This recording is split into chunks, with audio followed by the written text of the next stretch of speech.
L'interview qui va suivre est assez particulière. Je suis allé rencontrer Alexis chez lui à Limoges. Alexis, c'est un élève qui a suivi mais surtout qui a appliqué mes formations, qui s'est donné à fond pour construire en un an un business de formation à plus de 30 000 € par mois. Vous allez voir comment il s'est lancé avec un simple compte Instagram, comment il a commencé à gagner sa vie avec seulement 2000 abonnés, comment il a réussi à vaincre son syndrome de l'imposteur pour lancer ses premières formations et le système précis qu'il a suivi pour percer et construire un business rentable et en croissance. Écoutez bien parce que cette interview, c'est une vraie masterclass et je pense qu'elle peut aider beaucoup d'entre vous. Dernière chose, si vous voulez accéder à mes méthodes, rejoignez mon canal Telegram, je partage des conseils tous les jours, c'est gratuit et pour le rejoindre, il suffit de cliquer sur le lien en description. Je vous laisse avec l'interview.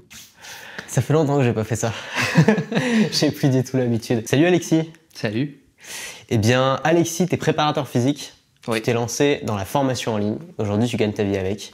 J'aimerais bien qu'on parle un peu de ton histoire et de la méthode que tu utilises pour gagner ta vie avec ça.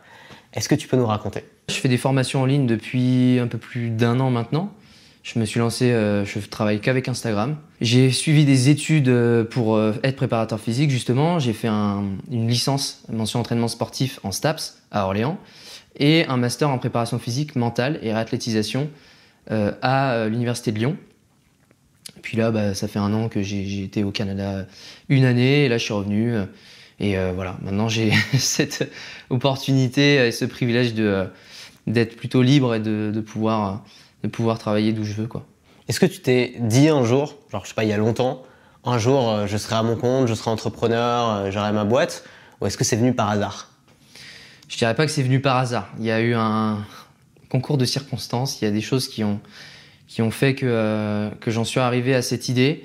Je pense, comme beaucoup de personnes, ça a été le manque de liberté, d'autonomie et sans doute un certain nombre de frustrations dans la vie qui font que, tu vois, des patrons, même dans des jobs d'été quand on est étudiant, je pense qu'il y en a beaucoup qui se reconnaîtront, où tu manques d'autonomie, t'as un patron qui est sur ton dos, etc. Bon, moi, j'ai jamais supporté l'autorité, ouais. Ça c'est un fait. Il y a eu un été, c'était mon premier été où je travaillais, j'ai travaillé dans une station d'essence sur l'autoroute, c'était n'importe quoi et il y avait beaucoup de touristes qui revenaient chez eux, qui revenaient sur Paris, etc. Et il y avait un patron qui était absolument insupportable. Des fois, tu étais à la caisse, des fois, tu devais nettoyer des trucs, tu étais dans les cuisines à faire la plonge, etc. Bref, mais tu n'avais surtout pas le droit de bouger un orteil, s'asseoir nulle part. Enfin bref, il y avait pas. Et même le midi, il fallait aller dans son bureau, lui apporter à manger, tout, c'était n'importe quoi. Et non, ça a été vraiment. J'ai pas très bien vécu. Après, je pense que ce qui a été le plus difficile pour moi, ça a dû être pendant les études. Le fait que bon, déjà moi j'ai mes parents qui m'ont aidé, j'ai eu la chance d'avoir mes parents qui m'aident à payer le loyer, on va dire, mais voilà, une fois que le loyer est payé, tu fais les courses les plus petites possibles pour t'alimenter et il y avait absolument rien en dehors, et ça, moi, ça a été beaucoup de frustration. J'ai toujours voulu faire plus, j'ai toujours voulu avoir plus de contrôle peut-être dans ma vie, plus de liberté, d'autonomie, et c'est des choses qui se sont dessinées au fur et à mesure parce que je me disais ah ouais, ça me fait vraiment souffrir de manquer de ça. Et mais non, moi jusqu'au bout en fait j'ai voulu être salarié, enfin comme tout le monde, parce que forcément on est tous on est tous. C'est pas vraiment dans la grille de ce qu'on nous propose, tu vois, d'entrepreneuriat. Alors pas du tout. On nous dit dans quel secteur est-ce que tu veux te mettre, et en fait chaque secteur t'amène vers un job formaté. Ouais, c'est ça totalement, et j'y ai cru jusqu'au bout. Moi, je me suis dit, tu vois, alors je dis tout de suite, mais les résultats que j'ai eu aujourd'hui. Je les dois énormément à toi avec tes formations, et mais aussi à ma famille, à ma copine et à ma belle famille, tout ça qui m'ont permis d'avoir cette ambition et de travailler le plus dur possible. Mais je dirais que j'ai tout fait pour avoir les meilleurs résultats possibles pendant mes études post-bac. Avant, c'était pas trop le cas. J'étais pas un grand travailleur. Je faisais le minimum et j'avais des résultats corrects, on va dire. Mais et je me suis dit tiens. Là, ok, je suis en licence, il faudrait que j'ai un master parce que ce que je fais, ça va pas me suffire à faire quelque chose qui me plaît, ça va pas gagner assez et tout, donc il faut que je fasse un master, mais le master que je veux faire, apparemment, c'est le meilleur de France et il y a peu de place, donc il va falloir bosser dur. J'étais qu'en 2e année à ce moment-là, et c'est là que j'ai mis les bouchées doubles, on va dire. Stage après stage, je me disais, il faut que j'ai les meilleurs stages possibles pour éventuellement avoir le meilleur poste possible à la fin. Ouais. Et voilà, donc jusqu'au bout, j'y ai cru, mais c'est plus vers la fin où là, je me suis dit, non. Je vais pas travailler pour quelqu'un parce que ça va pas me convenir. T'es parti quand même dans le sport. rien à voir. Et à quel moment tu t'es dit, ok, peut-être je peux faire un truc sur Internet, à mon compte, et voilà, gagner ma vie avec? Alors c'est terrible parce que le Covid n'a pas été... Enfin, c'est un peu à double tranchant, ça a été assez ambivalent je pense comme expérience parce qu'il y a des personnes pour qui ça a dû être terrible, mais je fais partie des personnes, je pense, privilégiées pour qui ça a été pas une bénédiction mais presque, ça a été une remise en question totale en fait, les confinements et tout ça. Voilà, j'étais encore en master. Moi, quand il y a eu le premier confinement, il y avait plus de cours ou très peu. Ça a été un moment où je me suis dit, ok, c'est très bien de bosser très dur, de faire tout pour être le meilleur possible soi-même. Mais si personne ne le sait, ça sert à rien. Donc j'avais déjà cette notion que il fallait à un moment donné que s'exposer et que les gens le sachent. Qu'on est compétent dans le domaine. Je voyais des gens, toi et puis d'autres, après pas forcément dans la thématique, qui arrivaient à en vivre ou au moins avoir un revenu complémentaire avec ça. Ça pouvait m'apporter que du positif, ça pourrait m'apporter une audience, ça pouvait aider les gens, qui m'auraient fait un revenu complémentaire au minimum. Et puis après, de fil en aiguille, tu te rends compte qu'il y en a qui vivent totalement, qui vivent même très bien de leur activité. Et donc je pense que l'ambition a fait un peu crescendo vis-à-vis de ça, surtout en voyant que les options classiques, pour moi, étaient décevantes. Ouais. C'est intéressant parce que au lieu de te lancer dans un truc en disant bon allez, ça y est, on va créer une chaîne YouTube, on va créer une liste email, on va construire tout un système, au départ, tu t'es juste dit bon, j'ai un compte Instagram, on va poster là-dessus. On va pas se prendre la tête, quoi. C'est ça. Qu'est-ce que t'as... Alors déjà, parce que c'était, tu vois, même un peu avant qu'il y ait la grande popularité des Reels et le développement d'Instagram pour construire son audience. Donc, qu'est-ce qui t'a fait dire que ça suffisait, en fait, de te lancer sur Instagram? Tu vois, c'est vrai que je me suis beaucoup inspiré de toi, ton travail et tout. J'ai suivi beaucoup de tes formations, etc., qui m'ont énormément aidé. Et puis, je l'ai pas dit au début de l'interview, mais déjà, c'est un honneur que tu sois venu jusqu'ici merci, pour poser merci. des questions. Enfin, c'est un objectif de fou qui est atteint, déjà, de te rencontrer. Et sache que moi c'est un honneur de voir aussi des élèves qui appliquent, qui mettent en pratique et qui ont des résultats, tu vois, comme toi, surtout dans des thématiques qui ont rien à voir. C'est-à-dire qui adaptent les méthodes, qui passent à l'action, qui persévèrent. Et voilà, ça fait super plaisir de voir ça, quoi. Je te remercie. Et effectivement, c'est vrai que toi, pendant longtemps, tu voyais Instagram comme quelque chose qu'on va dire quelque chose de personnel, enfin comme beaucoup de personnes. Je prenais pas ça au sérieux, d'un point de vue business, je prenais pas ça au sérieux. Et en fait, je pense que c'est plus par rapport à ma personnalité aussi. Je pense que je suis quelqu'un d'assez introverti. J'aime pas trop. Alors là, tu vois, je fais un effort quand même, me montrer à la caméra. Ça va être en public sur les réseaux. C'est vrai que ça aussi, si les gens qui me suivent ont dû s'en douter, le voir, mais même sur les réels, sur tous les contenus que je fais, je me montre pas trop. J'aime pas trop me montrer. Parce qu'à l'époque, c'était même pas des vidéos en fait que tu faisais sur Instagram. Même pas, non. C'était des infographies. Alors, au tout début, il y avait pas mal. J'ai fait un truc un peu pas très compliqué. Je faisais je tournais des vidéos dans mon jardin de l'époque où je faisais simplement des exercices, de mobilité, etc. Okay. Et donc on me voyait dessus, mais en soi, bon, je parlais pas, etc. Tu vois, c'est pas du tout pareil pour moi de me mettre en gros plan à la caméra, de parler à la caméra et tout. Au début, non. Je dois avouer que j'avais pas forcément la confiance en moi. Il y a beaucoup de gens qui ont cette difficulté-là. Moi, j'avoue que ça fait longtemps que je l'ai surmonté, donc c'est plus vraiment quelque chose de quel je peux parler. C'est quoi, t'avais une pression, t'avais pas envie de t'exposer, c'était par rapport à tes amis, ta famille, c'était quoi qui te bloquait? Alors c'est paradoxal parce que tu te dis, je pense que je suis compétent dans ce que je fais et que je sais de quoi je parle, mais les gens en même temps vont se dire mais c'est qui lui, il sort d'où, et du coup tu te sens pas forcément légitime. C'est-à-dire que tu as cette légitimité interne où tu te dis moi je sais des trucs et je sais que je sais des trucs, mais les autres savent pas et ils me connaissent pas, etc. Donc il y a ce décalage, tu vois. Et même au-delà, tu vois, même aujourd'hui où il y a quand même un peu de preuve sociale, les résultats, etc. Bon, c'est pas pour autant que je me mette à faire une chaîne YouTube et à me montrer de partout. Tu vas pas faire des vlogs demain, quoi. Ah non, ça c'est pas du tout mon style. C'est vrai que non, des vlogs, non, clairement pas. Je me vois pas du tout faire ça. Puis je pense pas que ce soit en ligne avec le contenu que je produis. Mais c'est vrai que je me suis vite orienté, tu vois, vers, je pense, en lien avec cette introversion et le fait que je sois plus à l'aise à l'écrit. Mais je pense que ça a évolué avec le temps. C'est l'entraînement, en fait, qui fait que maintenant, tu le fais, quoi, parce que tu en as déjà fait plein. Ouais, je pense que c'est ça. C'est vrai que je dois avoir des souvenirs quand même de la première fois que La première fois que je me suis mis devant la caméra, c'était l'iPhone au début, hein, pour la première formation de l'année dernière. Pas forcément évident, mais en soi, c'est comme si je faisais des présentations pour la fac en fait, pour les cours, et c'est tout. Et après, tu te dis pas, voilà, je vais être vu du monde entier, ce qui n'est pas le cas non plus en plus. Il y a un truc peut-être aussi, c'est que comme tu as dit, les gens vont se dire c'est qui ce mec, tu vois. Et on a un peu ce truc-là de se dire, la première fois qu'on crée du contenu, personne n'a demandé à voir notre contenu, tu vois. Personne nous connaît, personne n'a peut-être besoin de ça, personne n'a demandé à le voir. Et même si on sait qu'on a une compétence, qu'on a de la valeur à apporter, on se dit de quel droit finalement j'irai là et j'apporterai ma valeur à des gens qui n'ont rien demandé. Et ça, je pense aussi que c'est peut-être un héritage aussi de l'école où on a toujours besoin d'une consigne, tu vois, pour se lancer. On attend la consigne, on essaye de respecter la consigne.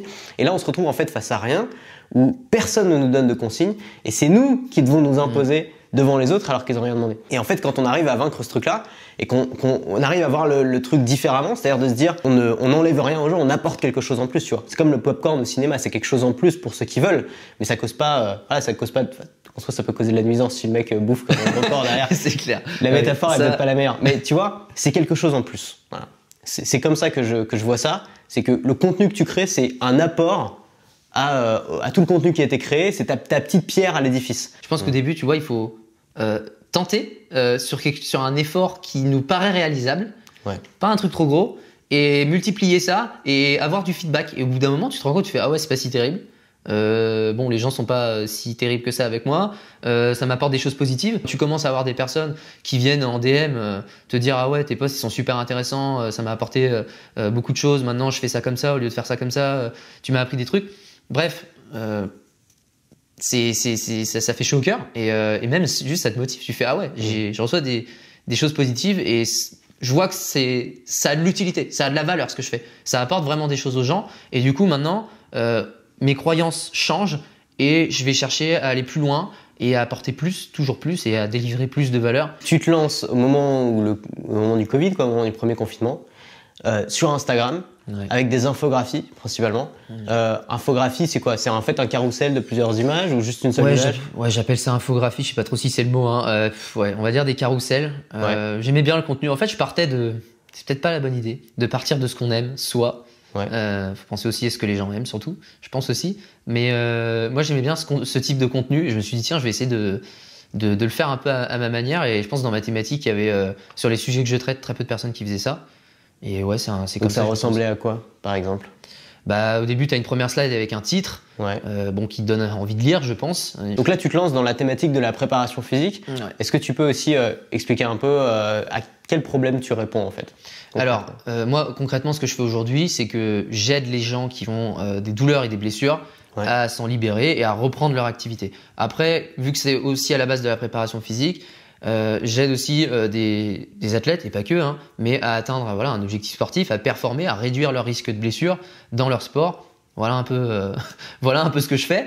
Mais sur les réseaux, comme tu l'as beaucoup dit, ça je crois, mais il y a le contenu gratuit où il y a le pourquoi et il y a le contenu payant où il y a le comment. Donc on va dire que c'est plus des fois théorique ou conceptuel ce que je fais avec les infographies en lien avec mathématiques. Tu vois, je peux parler des fois de choses assez plus technique, on va dire, en termes anatomie, physiologie, biomécanique, voilà. Ça peut être en lien des fois avec les lectures que j'ai, tu vois. Je peux lire un article scientifique, ça m'interpelle, je me dis tiens, ça je pourrais en parler, je vais le vulgariser pour que ce soit compréhensible du plus grand nombre, que ce soit plus simple. Ou des fois je fais un peu des synthèses de différents articles qui répondent à un problème. J'aime bien, je le mets dans ma bio, je crois, casser les idées reçues, tu vois.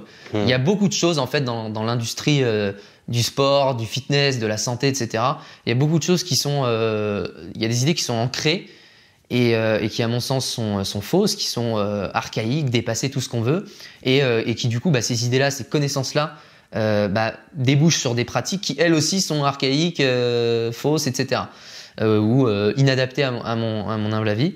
Et donc, j'éduque par rapport à ça en disant, tiens, je remets en question ça, pourquoi ça c'est faux, la vérité sur machin, etc. Et je pense que ça a dû intéresser pas mal de gens aussi, parce qu'il y a des fois des choses... C'est un très bon modèle de contenu que je donne régulièrement, c'est justement, voilà, tu prends ce que tout le monde dit dans ta thématique et tu te poses la question, est-ce que c'est vraiment ça, tu vois? Est-ce qu'il n'y a pas un problème avec le fait de dire ça? Est-ce que c'est le bon terme? Est-ce que je vois pas aussi des tendances que les autres n'ont pas encore vues, tu vois?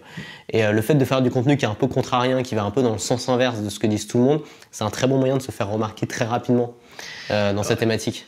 Ouais, tout à fait. Le pire truc, tu vois, c'est le contenu lisse. c'est le contenu, non. genre les banalités Ouais. qu'on a déjà entendues 100 fois, tu vois. Ouais. Et tu peux pas percer avec ça, quoi. Ouais. C'est trop difficile. Et même les gens qui, un jour, à un moment, sont fait connaître en faisant du contenu un peu contrariant, parfois ils finissent par, leur version finissent par être la version officielle. Et donc à ce moment-là, il y a des nouveaux pirates qui arrivent, qui essayent de. Et en fait, c'est les pirates qui arrivent à rafler une part du butin, quoi. Il faut arriver avec un ennemi, avec une confrontation, et c'est une très bonne manière de se faire remarquer. Il y a quelque chose que j'ai appris avec toi, avec d'autres, etc., sur le marketing et tout, mais peut-être faire preuve d'authenticité et d'être comme on est, en fait, tout simplement. J'essaie pas de forcer, tu vois, d'avoir une image sur les réseaux, une image. Je pense que je suis comme je suis, j'essaie de m'exprimer comme je suis. Ouais. Et c'est vrai que, bon, on m'a souvent fait le reproche, je suis peut-être comme ça, peut-être un peu arrogant, tu vois, parce que j'ai toujours fait ça, en fait. Même à la fac, je pouvais interrompre les profs en plein cours pour dire ah ouais non moi j'ai lu ça là-dessus, je suis pas d'accord. J'ai souvent remis en question les choses, toujours en fait. Je pense que c'est hyper important de faire preuve d'esprit critique, parce que malheureusement je pense beaucoup de personnes manquent d'esprit critique. Et ouais, comme je te dis, comme ça fait peut-être lien avec ce que je disais au début, mais le fait que j'ai toujours eu du mal avec l'autorité. Donc forcément, tu vois, les arguments d'autorité, tout ça, moi, ça me plaît pas. Et je pense que qui qu'on soit, même si t'as pas un titre, etc., à partir du moment où ce que tu dis est pertinent, ça a de la valeur. Et t'as pas besoin d'être médecin avec 30 ans d'études. Au contraire, il y en a plein... Enfin bref, il y a des tas de... Tu peux avoir un titre et tout et dire n'importe quoi ou plus être du tout à jour sur ton sujet. Donc voilà, tout simplement, j'ai fait un peu dans la continuité de ce que je suis à l'origine. C'est-à-dire que je me suis positionné pas mal, je pense. Après, j'ai dû changer un peu quand même, mais sur le marketing négatif, je pense que c'est comme ça qu'on en parle. Remettre en question l'ordre établi pour effectivement peut-être attirer l'attention autour de soi. Maintenant, j'essaie de faire un peu différemment. Parce que des fois ça peut partir un peu loin. Cette phase, elle peut pas durer éternellement, tu vois, parce que tu vois, tu peux pas bousculer l'ordre établi pendant toute ta carrière, parce qu'il y a un moment où si tu as réussi ton coup, ça devient toi l'ordre établi, tu vois. Et donc moi je voyais ça de manière où il y a plusieurs phases et chaque phase correspond à une sorte d'animal totem. Tu vois, il y a la phase du singe qui est le premier où genre en fait t'imites parce que tu peux rien faire d'autre, tu vois ce que font les autres, tu vois c'est génial et t'imites et en fait tu répètes beaucoup. T'es pas encore très intéressant, mais c'est comme ça qu'on apprend. Ensuite il y a la phase du corbeau où tu commences à voir tout ce qui va pas dans les méthodes dominantes et tu les critiques, tu les pointes du doigt et tout, et là tu te fais reconnaître, tu vois. Le corbeau qui est l'animal facétieux. Ensuite il y a la phase du lion, c'est genre ça y est, t'as gagné ton territoire et t'es défensif, tu défends ton territoire sans arrêt contre les hyènes qui essaient de l'attaquer.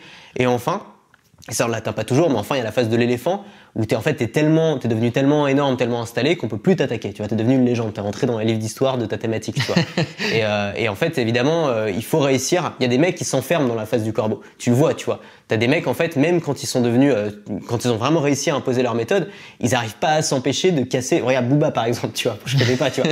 Mais en gros, le mec il est installé, t'as pas besoin d'attaquer tous les petits nouveaux qui arrivent, tu vois. Mais en fait, le mec est resté bloqué dans cette phase-là, tu vois. Et c'est intéressant de se dire, ok, bon là, j'ai réussi à dominer mon marché. Je peux passer à la phase suivante. On peut aussi parler du marketing parce que il y a une différence entre les créateurs de contenu et les marketeurs ou les vendeurs de formation. Pour moi, c'est vraiment pas le même métier. Et donc, quand tu arrives à allier les deux, tu développes des super pouvoirs. Moi, je me suis pas formé à la création de contenu. À la base, je me suis formé vraiment au marketing sur Internet. Les gens qui enseignent ça sont les élèves des gens qui faisaient du marketing direct dans les années 60, 70, 80, c'est-à-dire qui vendaient par courrier en faisant des lettres de copywriting, des machines à laver, des montres ou des gadgets technologiques de l'époque. Donc moi, je me suis formé dans cet univers-là. Et ensuite, je me suis dit, putain, mais si tu arrives à devenir bon en création de contenu sur les plateformes, sur les réseaux sociaux, tu peux avoir et la grosse audience, donc l'afflux de clients, et derrière la capacité à convertir cette audience en clients, tu vois. Et c'est comme ça que moi j'ai réussi à avoir de très bons résultats dans mon domaine. Toi, tu as commencé en tant que créateur de contenu. C'était quoi ton univers? C'était l'univers du marketing ou c'était l'univers des influenceurs ou des créateurs sur Internet? Ah, l'univers du marketing, on va dire. Non, j'aime pas le mot influenceur déjà. Ouais. Pour moi, bon là je vais critiquer un truc, mais pour moi les influenceurs c'est les gens qui gagnent leur vie avec les réseaux de leur audience, avec des produits d'affiliation, etc. Mais en soi, ils apportent pas une éducation, ils apportent pas une valeur, ou en tout cas une valeur différente, je sais pas. Mais pour moi, c'est les gens de télé-réalité. Bon, c'est peut-être un peu réductionniste comme pensée, mais voilà. Moi, c'est vrai qu'on me dit que vas-y, t'es un influenceur.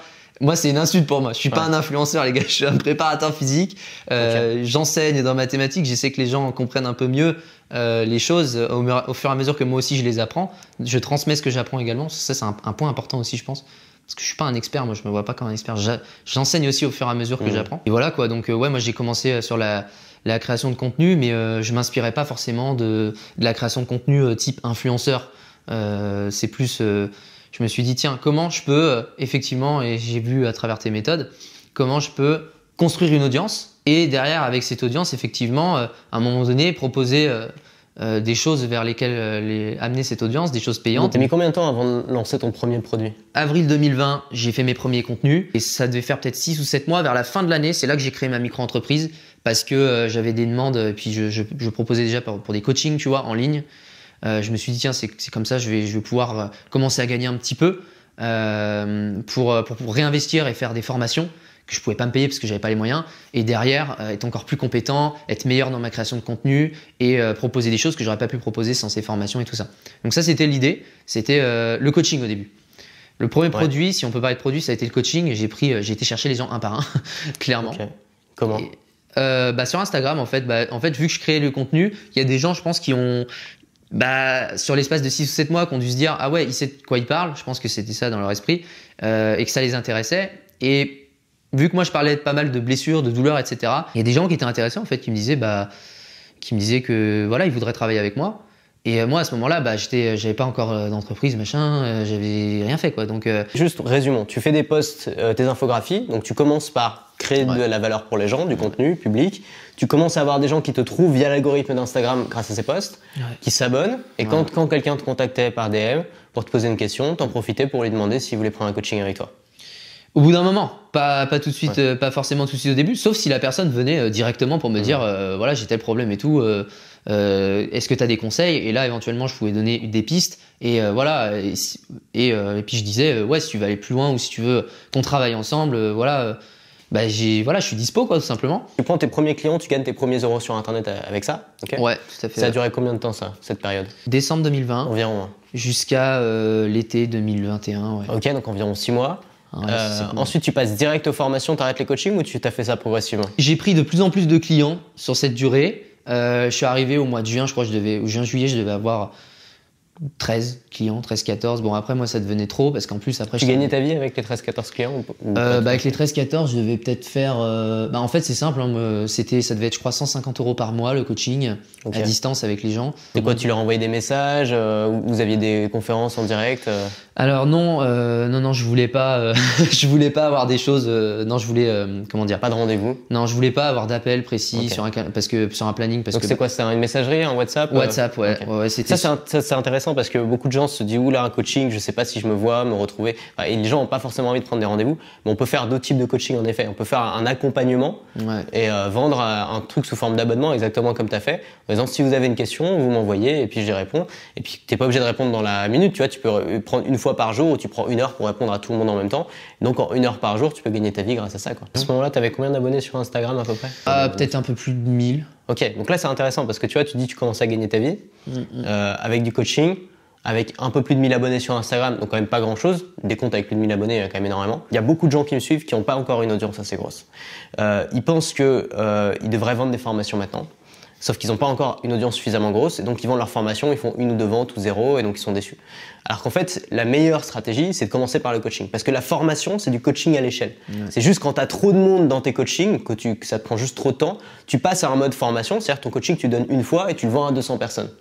Et donc c'est vraiment, faut commencer, c'est vraiment la méthode des petits pas, tu vois, de commencer de Lean Startup, qui a été théorisé par 1 million de personnes, qui est vraiment très simple, c'est que tu commences par ce que tu as, et toi, c'est vraiment ce que tu as suivi. Tu vois, tu as commencé avec ton compte Instagram, tu t'es même pas emmerdé à créer une chaîne YouTube ou je sais pas quoi.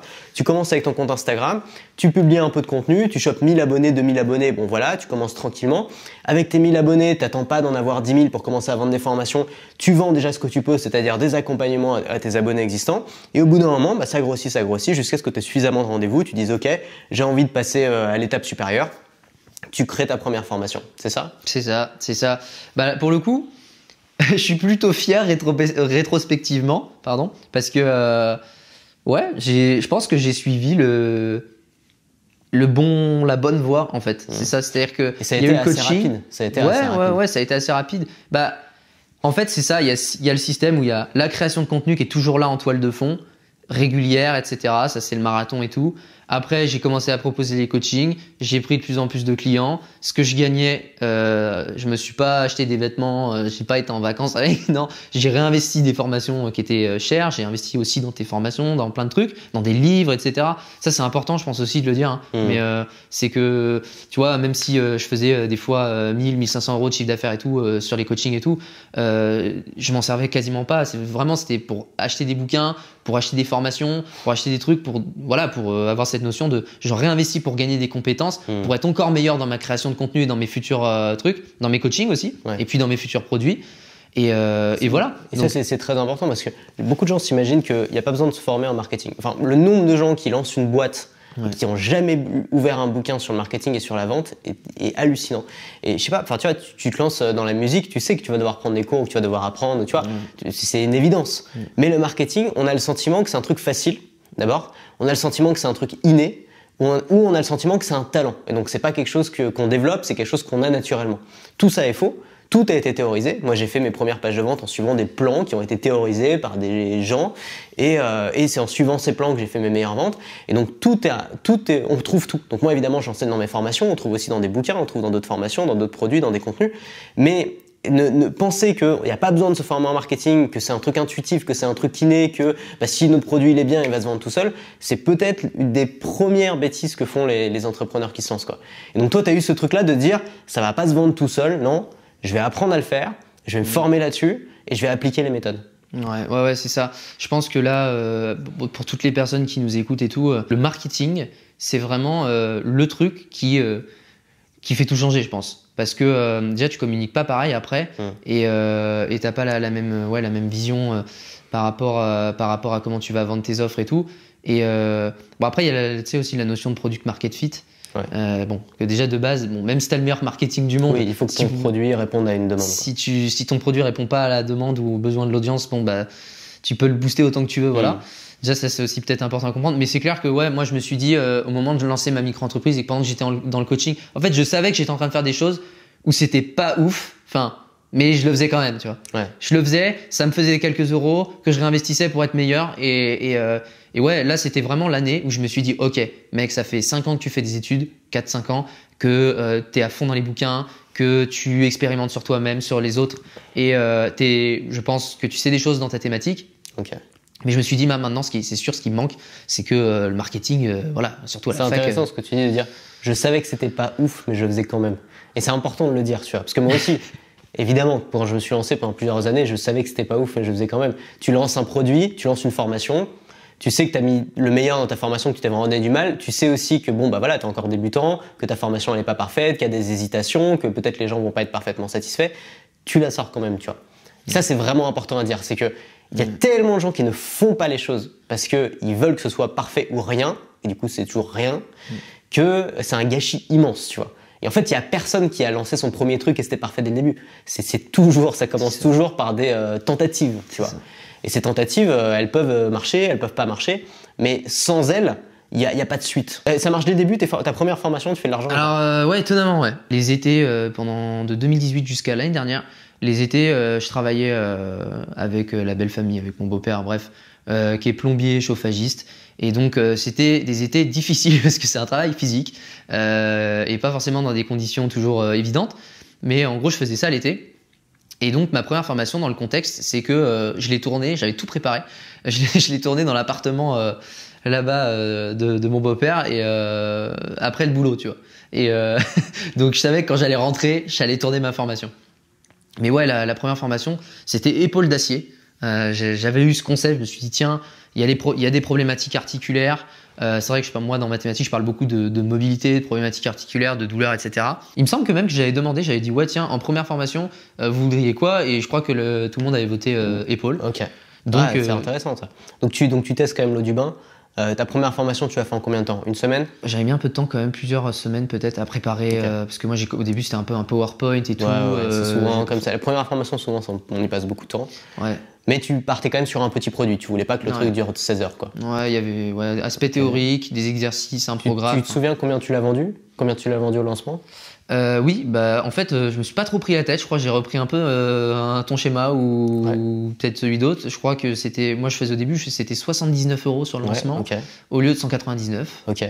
Et tu le lances juste sur Instagram ou tu avais commencé à construire une liste email à côté? Alors, ça faisait 1 mois et demi que j'avais une liste email. Alors après, je devais avoir, je sais pas, 300, 400 Ok. personnes, pas tout à fait. J'avais pas grand monde. Je faisais pas forcément des appels à l'action très réguliers en story et tout. Tu as quand même eu la présence d'esprit de te construire une petite liste email. On Ouais. rappelle que la liste email, c'est quand même l'endroit sur lequel c'est plus facile de faire des ventes quand tu lances un produit. Ouais. Envoyer un mail aux gens pour les prévenir, tu es sûr de les atteindre, etc. Donc tu lances à la fois par mail et sur Instagram, j'imagine, en story, t'en parles. Ouais, la première, Ok. j'en parle. Après, j'en ai parlé en story. Avec une deadline, tu mets une deadline. Ouais, j'ai fait une Ok. OPL en fait. Combien de Offre ventes, promo tu te limite. souviens? Ah là, ça a été, j'étais vraiment content parce que je crois que j'ai fait 110 ventes la Wow. première semaine.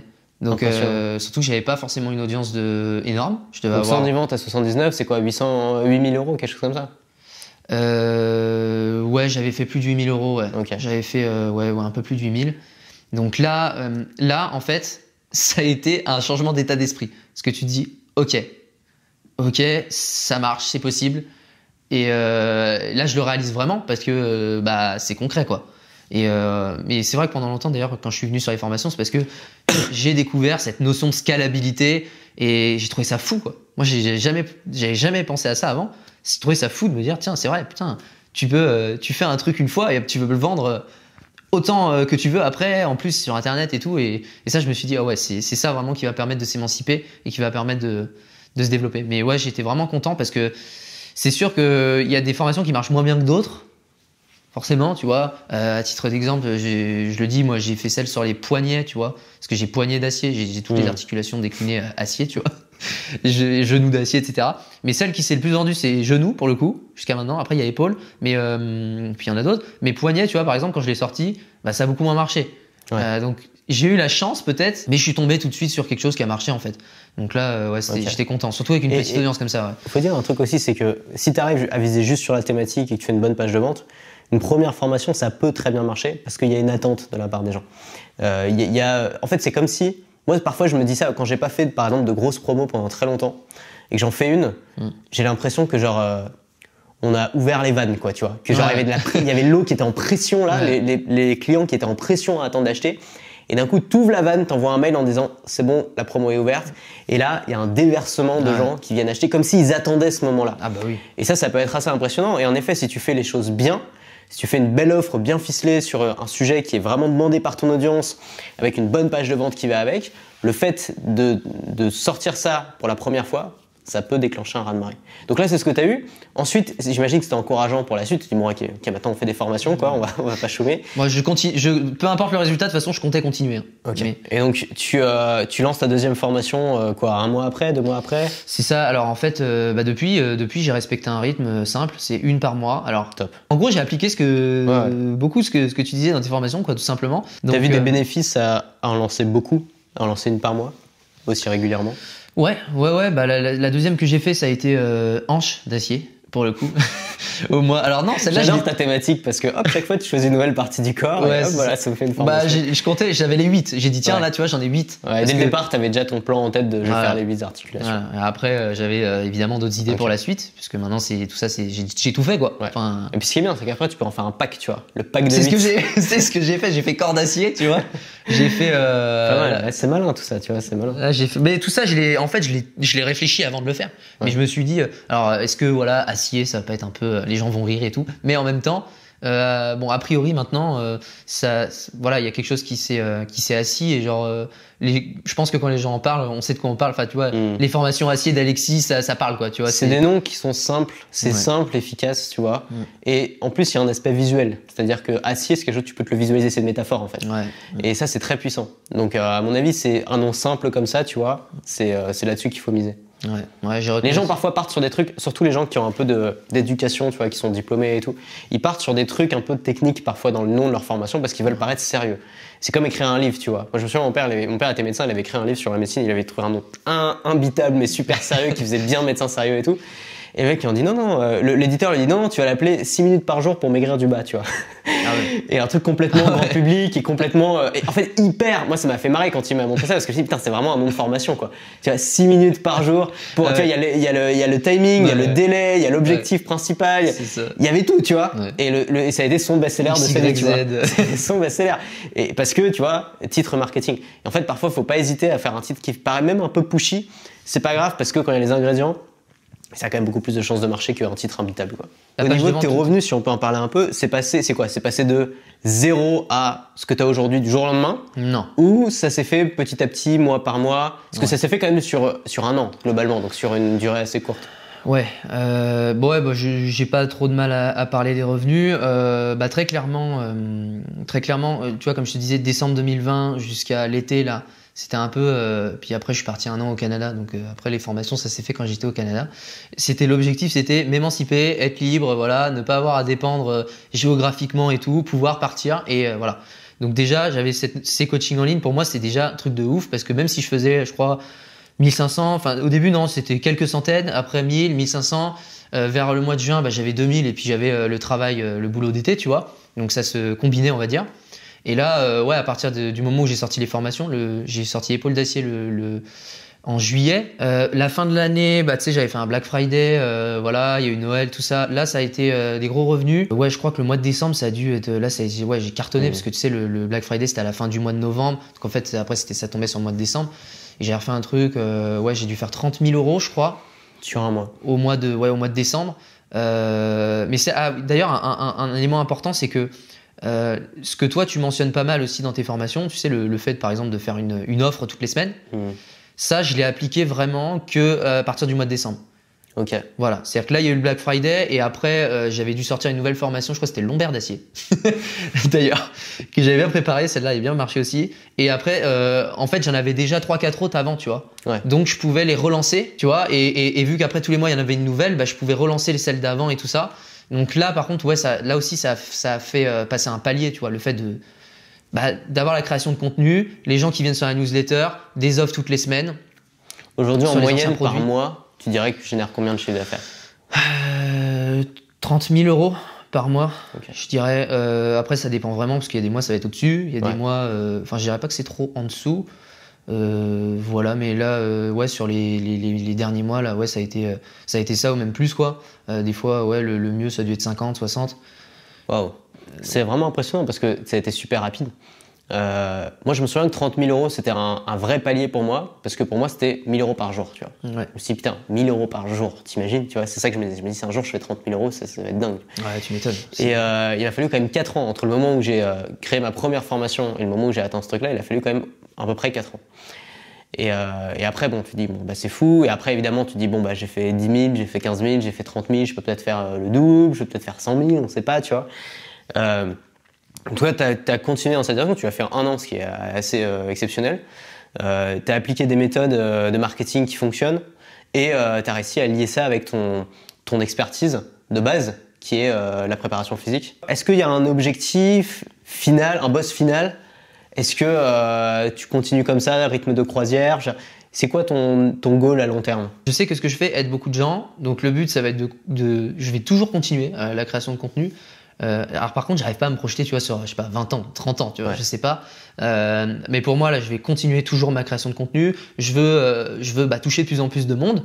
Et alors, est-ce que j'ai des objectifs, tu vois, je sais pas. Là, actuellement, j'ai dépassé les 15 000 abonnés, mais je sais pas jusqu'où ça ira. Mais ce qui compte, c'est le processus, on va dire. Les formations, j'ai déjà plein d'idées. Donc là, je peux tenir plusieurs années. Parce que j'ai beaucoup réfléchi au sujet, donc même si j'en sors une par mois, peut-être que je vais même ralentir un petit peu, je sais pas encore trop. Comme ça, voilà, tu vois, peut-être que j'en ferai une par mois ou des fois tous les 2 mois, suivant les moments. Les idées de formation, ça se trouve. Une question, parce que beaucoup de gens se disent, mais comment tu fais pour continuer à trouver des idées? en fait, si tu cherches des idées, tu trouves des idées. Hein. Il y a moyen d'en trouver à l'infini. Et si au bout d'un moment, tu as l'impression d'avoir fait le tour, bah, tu reprends tes idées d'il y a 2 ans et tu les mets à jour et t'en fais. Tout à fait, ouais. Bah ouais, ça c'est. Là déjà, je pense que bon, je vais pas évidemment spoiler, je dirais pas c'est quoi mes idées et ce que je vais faire, mais moi, voilà, c'est venu assez facilement, on va dire, par rapport à mathématiques et par rapport à ce dont je parle dans mes contenus. C'est venu assez facilement, donc là j'ai beaucoup d'idées de côté. Et puis même c'est vrai que tu vois les formations acier et tout, pourquoi pas, je sais pas, peut-être un jour Déjà je les mets à jour, tu vois. Le prix avait augmenté au fur et à mesure de ces formations-là parce que bah, j'ai rajouté des trucs dedans pour répondre, tu vois. Il y a des gens qui avaient des interrogations et tout, donc j'ai rajouté des vidéos, des modules, des trucs. Ouais. Donc j'ai ajouté encore de la valeur, j'ai même rajouté des éléments théoriques et tout. Enfin bref, donc j'ai augmenté le prix au fur et à mesure. Mais pourquoi pas, ouais, ces formations-là, même en faire une réelle mise à jour ou une suite, tu vois, un jour. Je sais pas, mais ouais, des idées, ça je pense que c'est pas un problème, les idées, il y en aura. Ouais. Donc, comme tu disais, ouais, c'est comme les muscles, voilà quoi, ça se travaille et plus tu le travailles, plus ça vient. Enfin, je sais pas. En fait, c'est un métier. Il faut réussir à voir ça juste comme un métier. C'est-à-dire, c'est comme un prof, il vient en cours, il donne cours, il retourne la semaine suivante, il donne un nouveau cours, il retourne la semaine suivante, il donne un nouveau cours. Nous, on est capable de faire ça aussi, tu vois. Et eux, ils le font tous les jours, tu vois. Nous, on est capable de faire ça une fois par mois et de donner un cours par mois, tu vois. C'est vraiment pas très difficile. Et surtout quand on a les bonnes méthodes. Donc tu dis, en gros, les méthodes que tu as suivies, offre régulière, tu fais une offre par semaine toujours ? Ouais, depuis décembre, okay. Ouais, c'est ça. Donc quand on dit une offre par semaine, ça veut pas forcément dire que tu lances un nouveau produit par semaine, non. Mais ça veut dire que toutes les semaines, tu as un truc à vendre. Ça peut être un ancien produit, un pack de produits, une promo sur tout le catalogue, peu importe, ça c'est vraiment un truc qui change tout. Les gens ont tendance à lancer une formation puis à laisser tomber. Non, alors que non, utilise ton catalogue, il y a une valeur ce catalogue. C'est ça. Lancement de nouveaux produits régulièrement, à peu près un par mois. Contenu quotidien sur Instagram. Aujourd'hui, tu es passé sur les Reels, c'est ça ? Oui, alors mon rythme, il est simple, il n'a pas changé. Je poste 3 fois par semaine, tu vois. Bon, maintenant, c'est des Reels, parce que c'est très récent, les Reels, ça doit faire 1 mois que je fais ça. Parce que pas le choix.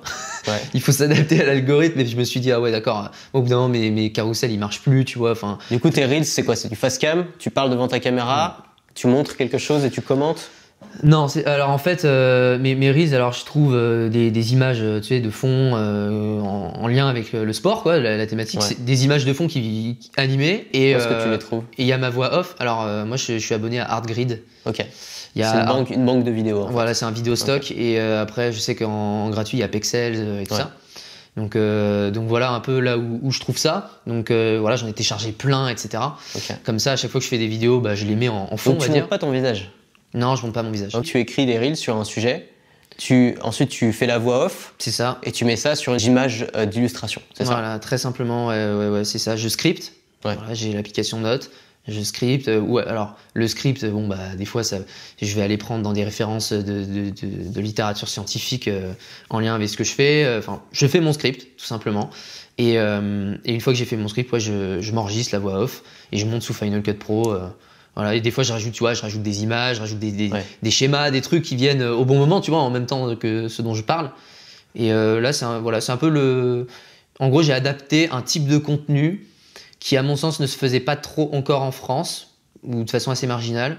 Voilà, je voyais ça un peu, tu vois, aux États-Unis ou quoi, il y a dans mathématiques, il y en a qui faisaient déjà un peu des reels comme ça, sans forcément se montrer, mais avec des images de fond, des schémas, des trucs, avec une voix off. Et de manière un peu dynamique, et je trouvais ça vraiment cool. Donc bah, vu que je voulais pas trop me montrer, puis je vois pas en fait la valeur ajoutée. Moi personnellement, je vois pas la valeur ajoutée, parce qu'il y en a qui alternent aussi entre leur tête et tu sais des images de vidéos stock et tout ça. Mais moi je voyais pas la valeur ajoutée à me montrer. Et puis bon, si je peux éviter de me montrer, ça me va très bien. Comment tu captures des emails ? En fait, si tu veux, les contenus, il y a le contenu lui-même, mais dans la description, il y a une réflexion plus poussée, tu vois. En lien avec le réel, où avant c'était les infographies, enfin les carousels. Et ce qu'il y a, c'est que les caractères sont limités sur Instagram. Et donc, pour ne pas être limité, et puis même pour exporter les gens d'Instagram, parce qu'en cas de problème, etc. Instagram, t'as pas les clés, tu vois. Donc si demain ils te disent bon, on n'a pas aimé ton dernier post, t'es viré, tu peux plus rentrer chez toi. En description, à chaque fois, il y a si tu veux lire la suite, il faut rejoindre. Le lien est dans la bio. Tu fais du contenu en 2 parties. Première partie sur Insta, deuxième partie par mail. C'est ça. La réflexion complète est par mail. Donc tu fais ton Insta du jour, donc je sais pas, ça va être un petit reel sur un sujet, je sais pas, le genou, et tu dis justement dans la newsletter de demain, on va parler en détail de ce sujet-là et je vais te donner tel détail, tel détail et tel détail. Ce qui est bien avec ça, c'est que chaque mail a sa propre deadline en fait. La deadline, c'est le moment où il est envoyé. C'est ça. C'est-à-dire que les gens, ils comprennent bien que s'ils s'abonnent pas tout de suite, ils vont pas recevoir le mail et qu'ils le recevront jamais. Et s'ils l'ont raté, et ben ils se disent bah putain je m'abonne comme ça je raterai pas le prochain, tu vois. Donc il y a cette puissance avec les mails et c'est une très bonne manière de remplir sa liste email, c'est de dire aux gens bah voilà j'envoie un mail à 18h ou j'envoie un mail demain à 6h. Si vous le ratez, c'est foutu, vous aurez plus jamais l'info. Tu remplis ta liste email avec cette technique-là. Quand tu sors une formation, j'imagine que tu envoies des mails, j'imagine que tu en parles en story. Et ton business maintenant, c'est ça. C'est ça.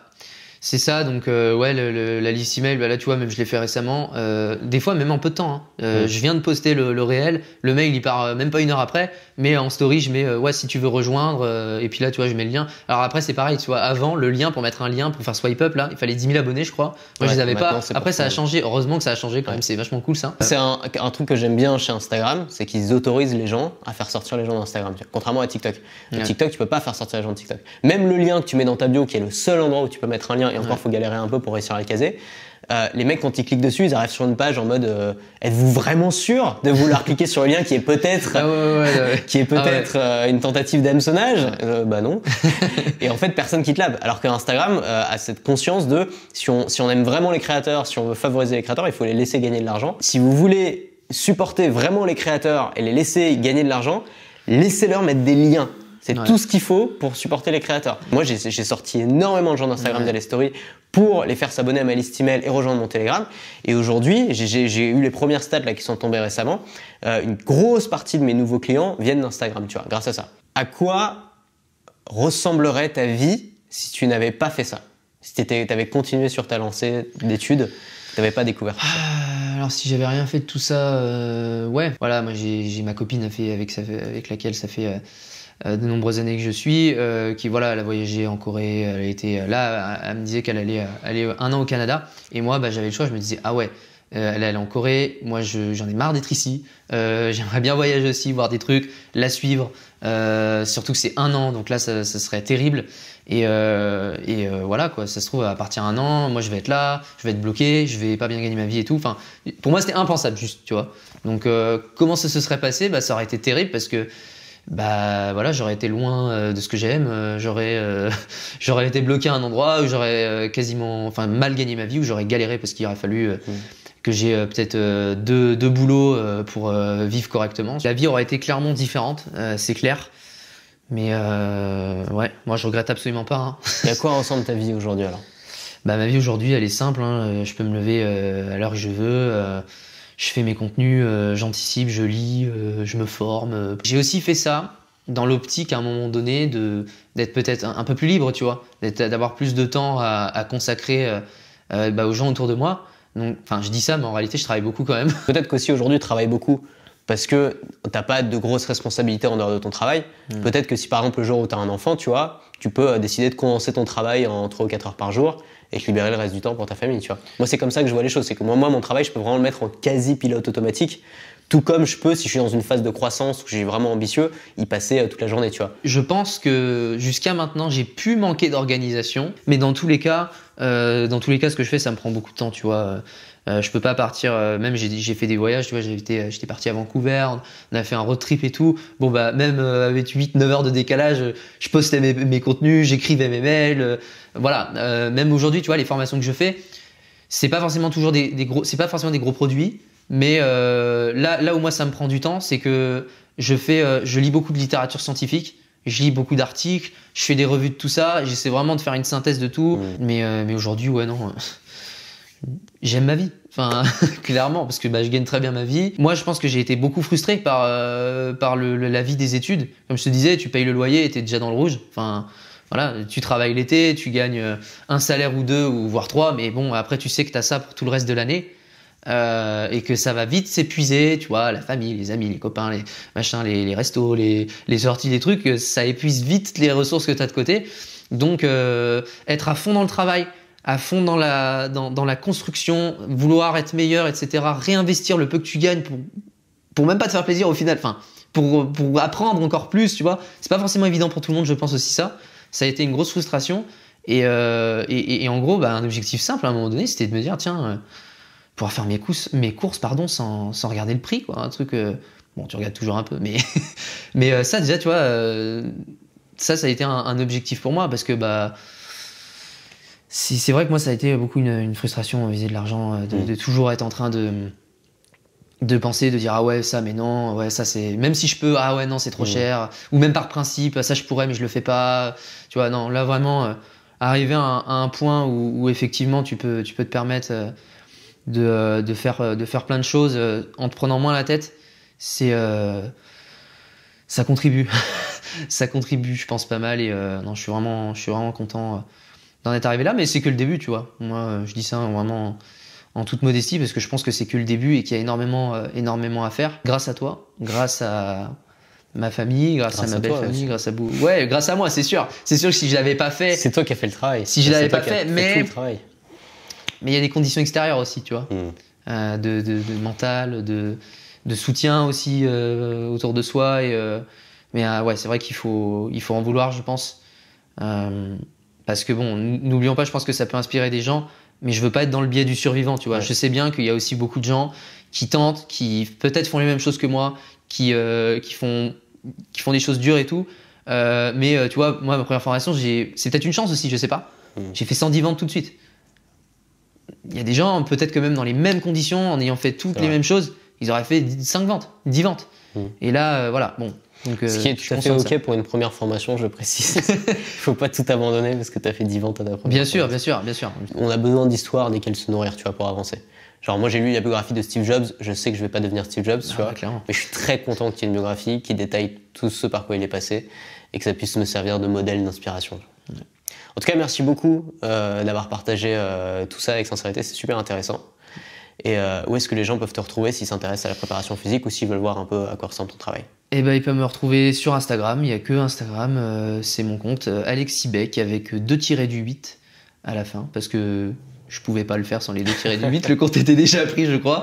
Mais voilà, Alexis Beck, on devrait me trouver assez facilement, je pense. Et après, bah, y a un lien dans la bio avec mon site, avec mes formations, de quoi s'inscrire à la newsletter et tout ça. Et voilà, je poste du contenu 3 fois par semaine, lundi, mercredi, vendredi généralement, des stories un peu régulièrement. Et voilà. Merci beaucoup. Je t'en prie. Merci Antoine d'être venu. Alors, ça vous a plu? Je vous avais dit que ce serait intéressant. Et je vous invite chaleureusement à aller voir le travail d'Alexis. Je vous invite aussi à rejoindre mon canal Telegram. J'y poste des audios, du texte avec des conseils concrets pour vous lancer, pour monter votre activité. Pour rejoindre mon canal Telegram, il vous suffit de cliquer sur le lien juste en dessous, d'entrer votre mail et vous recevrez une invitation. Merci beaucoup d'avoir suivi cette interview et bien sûr, merci à Alexis de m'avoir invité.